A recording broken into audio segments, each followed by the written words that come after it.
আসসালামু আলাইকুম। তো আলহামদুলিল্লাহ আমার ছোট ভাই রাকিব হোসেন তো মধুর কোরআন তেলাওয়াত নিয়ে আসবেন। অবশ্যই আমরা মনোযোগ সহকারে শ্রবণ করবো ইনশাল্লাহ। রাকিব, তোমার মধুর কণ্ঠে একটি কোরআন তেলাওয়াত গাও ইনশাল্লাহ। আসসালামু আলাইকুম ওয়া রাহমাতুল্লাহি ওয়া বারাকাতুহু।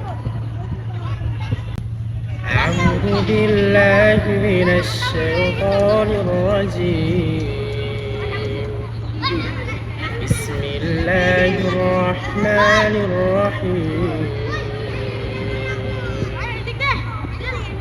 ইয়া আইয়ুহাল্লাযীনা আমানু اركعوا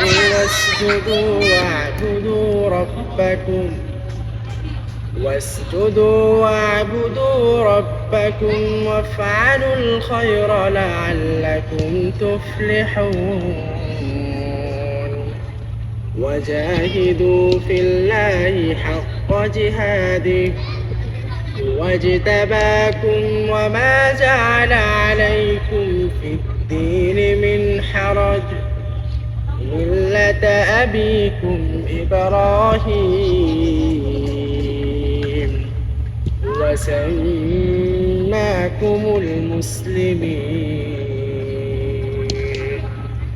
من قبل وفي هذا ليكون الرسول شهيدا عليكم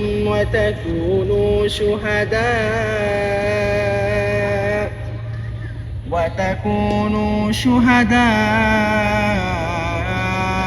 على الناس فأقيموا الصلاة وآتوا الزكاة واعتصموا بالله هو مولاكم فنعم المولى ونعم النصير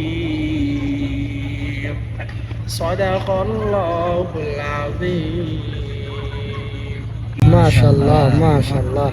আল্লাহ তাআলা রাকিবকে মধুর কণ্ঠে আরো বেশি বেশি কোরআন তেলাওয়াত করার মতো তৌফিক দান করুক, আমিন।